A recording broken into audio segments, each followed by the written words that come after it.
డైరెక్టర్లు ఉన్నారనిపించింది. ఇంతమంది డైరెక్టర్ల మధ్య మీరు పనిచేస్తున్నప్పుడు ఎలా ఉండేది సార్? ఫ్రాంక్లీ సెట్లో ఎవరు డైరెక్టర్లా చేయలేదు సార్. అందరూ వాళ్ళ వాళ్ళ పనులు వచ్చి చేసుకుంటూ వెళ్ళిపోయారు.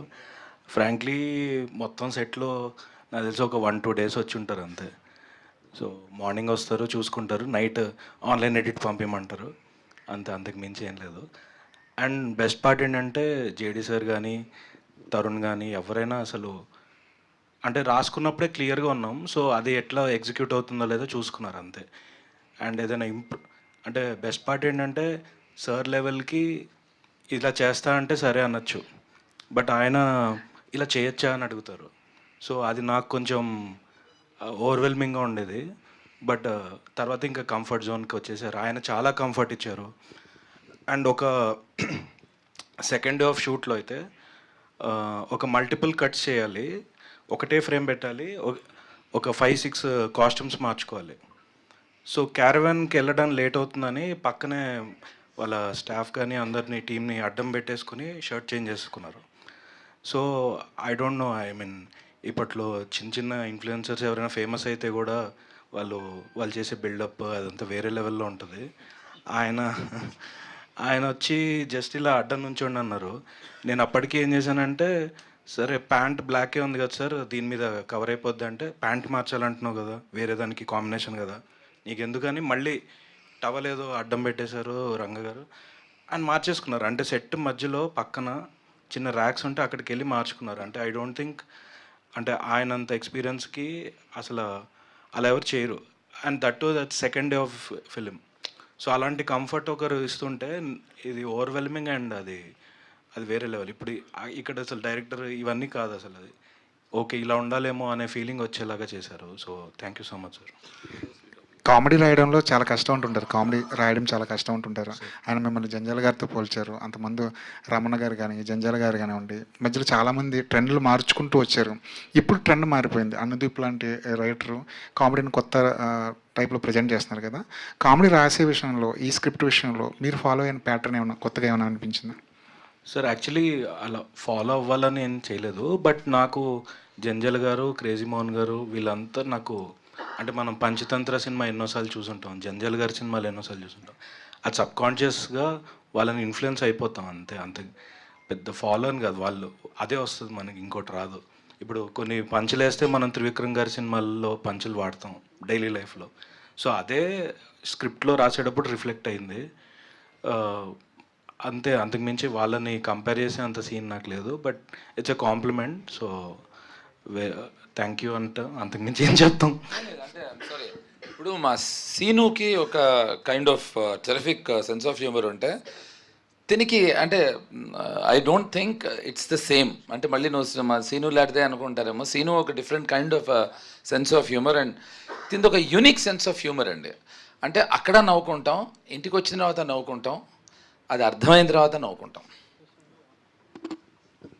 All the best sir. Thank you sir. JD గారు, ఇక్కడ చాలా చూజీగా వెళ్తున్నాను, స్క్రిప్ట్లో ఒక పట్టాన్ని నచ్చవు నాకు అని చెప్పారు ఇందాక మీరు. మిమ్మల్ని ఒప్పించడానికి ఎంత కష్టపడ్డారు ఈయన కేశవ్ గారు ఈ సినిమా కోసం? అస్సలు కష్టపడలేదండి. అంటే తను దయా అప్పుడు I remember meeting him and all. So అసలు ఆ ఫస్ట్ టైం నరేటివ్ వింటున్నప్పుడే, నరేట్ చేస్తున్నప్పుడే నేను పవన్ తను వచ్చారు. అంటే ఇప్పుడు నా క్యారెక్టర్ ఏంటి అని సాధారణంగా వింటూ ఉంటారు కదా యాక్టర్స్. ఇక్కడ అంటే నెక్స్ట్ది ఏదో నాకు ఇందాక ఏదో గ్లిమ్స్ చూపించాడు మా వాడు, అది మీ అందరికి కూడా జరుగుతుంది. అంటే పగలబడి నవ్వుతూనే ఉన్నా. ఇఫ్ పవన్ రిమెంబర్స్, నేను పవన్ని తనకి ఒక్క 5 నిమిషాలు ఆపు పవన్, కొంచెం బ్రీదింగ్ స్పేస్ ఇవ్వే మాకు అన్నాం. విచిత్రం ఏంటంటే దాని తర్వాత మళ్ళీ ఇంకో సందర్భంలో విన్నాం. తర్వాత అందరికీ కలిపి ఇంకొకసారి చెప్పాడు. First time, second time, third time, fifth time నవ్వు తగ్గలేదు, అది పెరిగింది తప్ప. సో ఆ ఫస్ట్ టైం వినంగానే అసలు ఇంకా దీంట్లో ఇప్పుడు సెలెక్టివ్ అంటే నచ్చనప్పుడు, అందంగా చెప్పే పదం సెలెక్టివ్. ఇప్పుడు నేను నాకు నచ్చలేదు, బాగాలేదు అని చెప్పినప్పుడు వీడు చాలా సెలెక్టివ్ రా అనుకుంటారు అంతే. సో దీంట్లో బాగాలేదు అని చెప్పడానికి అవకాశం రాలేదు నాకు అసలు. ఓకే, గాయపడ్డ సింహం ట్రంప్ గారు బాగా హట్ చేశారు సింహాన్ని. మీకేమన్నా ఎక్స్పీరియన్స్ ఉందా, రియల్ టైమ్ ఎక్స్పీరియన్స్ ఏమన్నా యుఎస్తో మీకు? యుఎస్తో నాకు ఇట్లాంటి ఇన్సిడెంట్లు మీ లైఫ్లో ఉన్నాయా? నాకు లేదు, యుఎస్లో ఉంది నాకు. అది ఇప్పుడు మనం ఐ థింక్ అది యా ప్రతిసారి యుఎస్కి వెళ్ళినప్పుడల్లా నేను గాయపడే వస్తూ ఉంటాను. ఓకే, గాయపరుస్తున్నారు మిమ్మల్ని బాగా అయితే. గాయపడడానికి వెళ్తా యుఎస్ నేను. ఓకే కేశవ్ గారు. ఓకే, గాయపడడానికి. కేశవ్ గారు. కశ్యప్. కశ్యప్, ఎస్. ఇంతమంది తరుణ్ భాస్కర్ అన్నారు, ఇప్పుడు జేడి చక్రవర్తి గారు, ఇలా పవన్ సాధినేని గారు, ఇలా ఇంతమందిని డీల్ చేస్తున్నారు కదా. ఏంటి మీరు, మీ బ్యాక్గ్రౌండ్ ఏంటి, ఎక్కడి నుంచి వచ్చారు, మీ సినిమా ప్రస్థానం ఏంటి, అదొకసారి బ్రీఫ్ చేయగలరా? లేదు, నేను నవిక ఫ్యాక్టరీ అని నేను ఒక కపుల్ ఆఫ్ వెబ్ సిరీస్ చేశాను. బ్రేకప్ కన్సల్టెంట్ అనే వెబ్ సిరీస్ చేశాను. అండ్ ఒక 20-30 షార్ట్ ఫిల్మ్స్ అవి చేసుంటాను. సో 2010-12 నుంచి చాలా షార్ట్ ఫిల్మ్స్ చేశాను. 2013లో ఒక వెబ్ సిరీస్, తర్వాత 2017లో బ్రేకప్ కన్సల్టెంట్ అని చేశాను. సో స్కెచెస్, స్పూఫ్స్, అంటే ఇంకా యూట్యూబర్ అంటారు కదా, సో యూట్యూబర్గా చాలా చేశాను. ఆ తర్వాత నాకు పవన్ గారికి కమిట్మెంటల్ అని ఆయన డైరెక్ట్ చేశారు, దానికి కూడా నేను రైటింగ్ చేశాను.